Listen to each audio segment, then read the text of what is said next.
Hello दोस्तों, कैसे हैं आप लोग। आज का हमारा टॉपिक है क्लासिफिकेशन ऑफ एडमिनिस्ट्रेटिव एक्शन। इसके बारे में हम लोग विस्तार से जानेंगे। तो चलिए देख लेते हैं कि इसमें हम लोग क्या क्या टॉपिक पढ़ने वाले हैं। मतलब कि अगर मान लीजिए अभी आज ही आपका एग्ज़ाम है या कल है, आप पूरी चीज़ें पढ़ नहीं पाएंगे तो आप वीडियो का स्टार्टिंग ही देख लीजिएगा, ठीक है। उसमें आपको पॉइंट्स पता चल जाएंगे, वो पॉइंट्स याद कर लीजिएगा, बस आपका काम चल जाएगा, ठीक है। तो सबसे पहले हम लोग इंट्रोडक्शन देखेंगे कि why classification of administration action मतलब रिक्वायर क्यों रिक्वायर है, ठीक है ना। Why classify administrative action.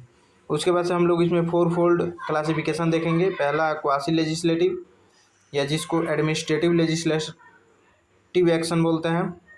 उसके बाद से क्वासी जुडिशियल जिसको एडमिनिस्ट्रेटिव जुडिशियल एक्शन बोलते हैं। उसके बाद से प्योरली एडमिनिस्ट्रेटिव एक्शन और उसके बाद से मिनिस्ट्रियल एक्शन, ठीक। तो चार प्रकार से हम लोग देखेंगे क्लासिफिकेशन ऑफ एडमिनिस्ट्रेटिव एक्शन को। उसके बाद से थर्ड हमारा पॉइंट रहेगा detailed analysis of each category, मतलब इसका सबका डिटेल्ड एनालिसिस।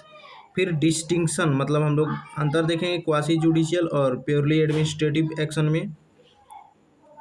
उसके बाद से लैंडमार्क कुछ केस देख लेंगे, ठीक है, जिसमें province of Bombay versus Khushal Das Advani.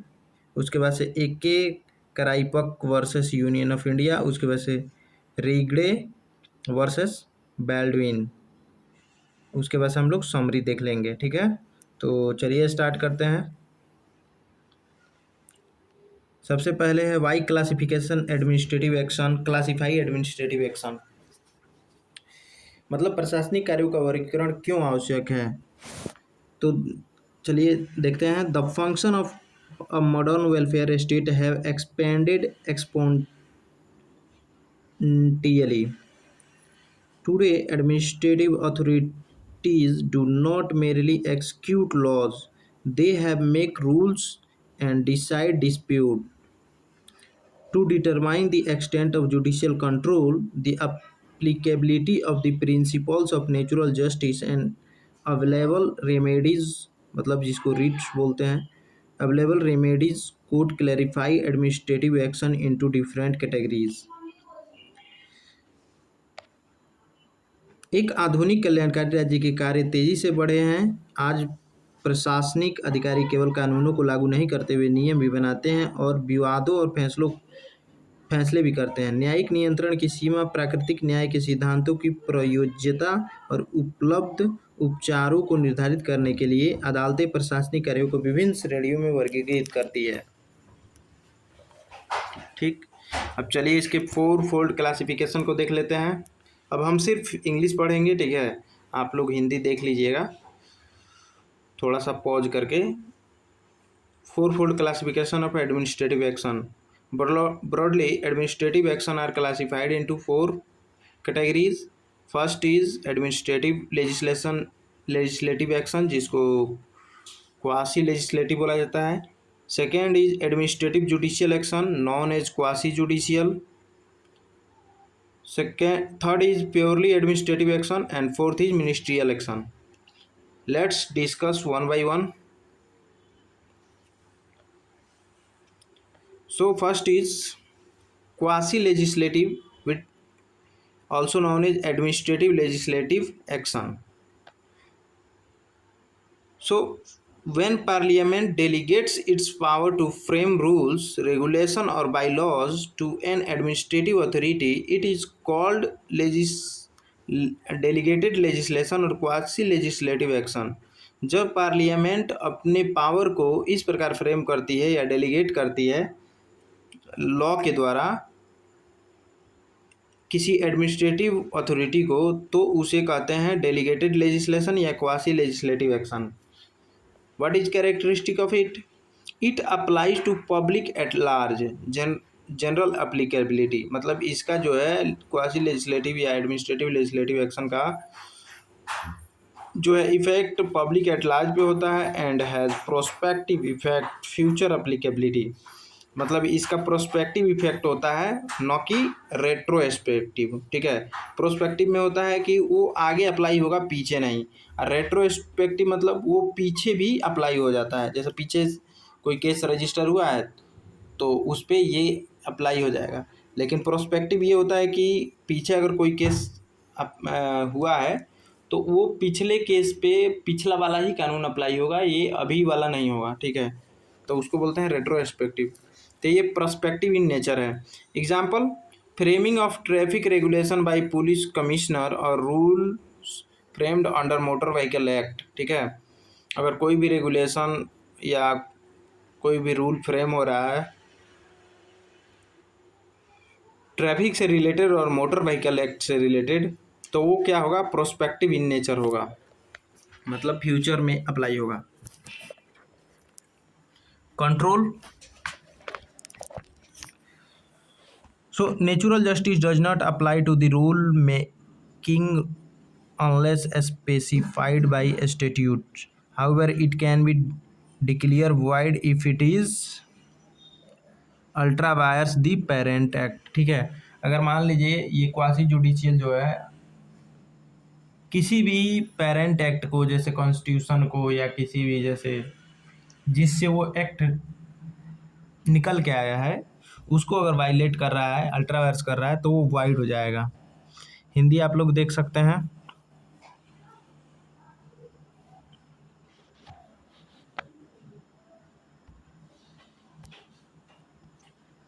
Second is quasi judicial, मतलब administrative judicial action.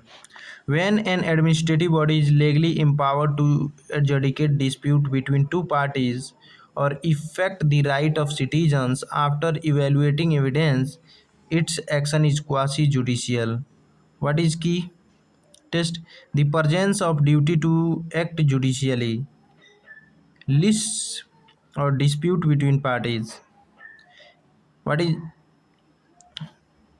let's see example, cancellation of driving license or professional registration, decision by income tax assessment officer, proceedings of tribunals, CAT or NGT, etc. Control, who control on it? Principle of natural justice means odi alteram partem and rule against bias mandatory apply here। ठीक है, odi alteram partem और rule against बायस वाला भी इस पे apply होता है, जो प्रिंसिपल ऑफ नेचुरल जस्टिस का है। ठीक है, writ of certiorari and prohibition can be issued, और इसमें सर्ट्यूरेरी और प्रोहिबिशन इशू किया जा सकता है। हिंदी आप लोग देख सकते हैं यहाँ पे। चलिए, third is purely administrative action. These actions are neither legislative nor judicial in nature. They are based on administrative discretion, policy consideration, or expediency. What is characteristic of it? No requirement of formal dispute, focuses on policy implementation. What is example of it? Let's see. Granting or refusing a passport, land acquisition for public purpose, framing policy guidelines for educational admission. Control, historically natural justice does not apply here. However, post AK Karaipka case, fairness and non-arbitrariness apply to administrative action as well। Hindi आप लोग देख लीजिएगा। Fourth is एडमिनिस्ट्रियल action, अनुमंडलीय या ministerial कार्य। An action where an authority has no discretion and is bound to perform a duty strictly as mandate by law, it is mechanical performance of duty. Example, using a birth certificate when all valid documents are submitted, connecting a fixed court fee. Control, if officer refuse to perform a administrative duty, the High Court or Supreme Court can issue a writ of mandamus ordering them to perform it.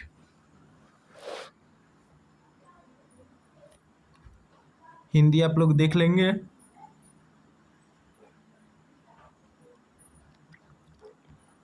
चलिए अब हम लोग distinction देख लेते हैं quasi judicial versus purely administrative action में।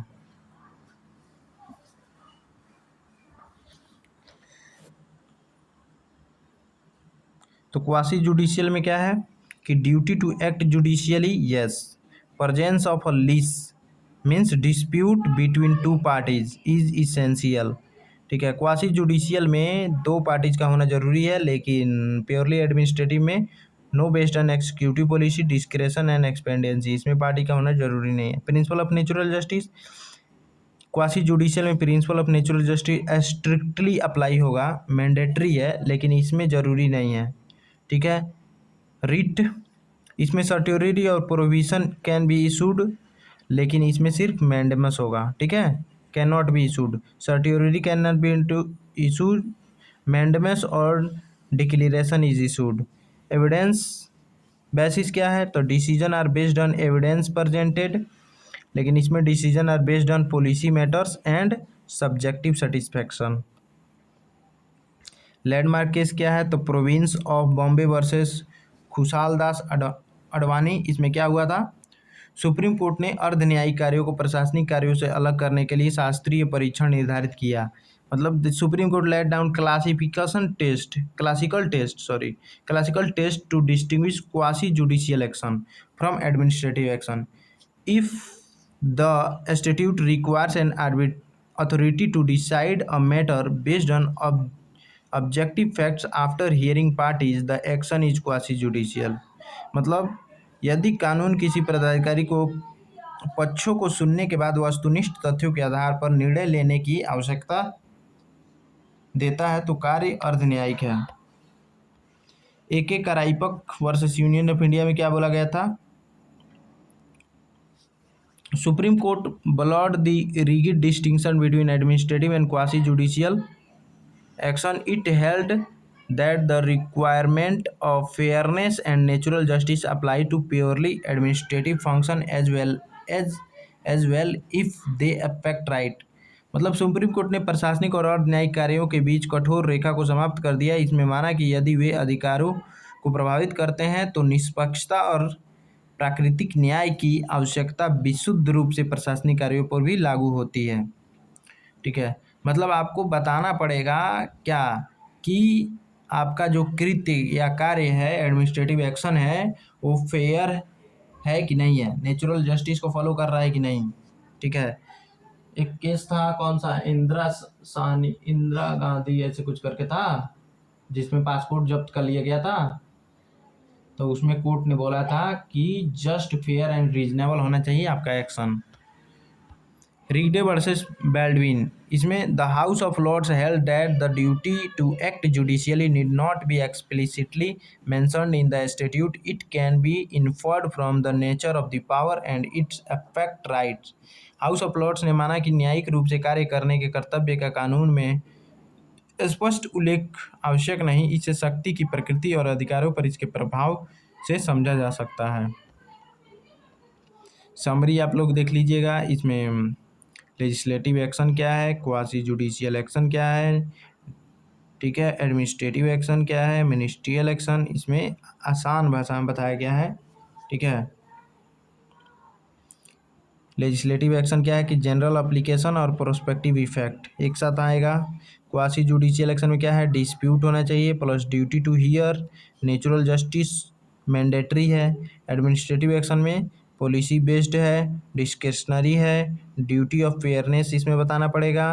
Case है A K. Kraipak rule, मतलब ए.के. कराईपक रूल को फॉलो करना पड़ेगा। मिनिस्ट्रियल एक्शन में क्या है, mechanical duty, zero discretion, writ of mandamus इसमें जारी किया जा सकता है। ठीक है, सो थैंक्स फॉर वाचिंग, मिलते हैं अगले टॉपिक के साथ, क्लासिफिकेशन ऑफ एडमिनिस्ट्रेटिव एक्शन।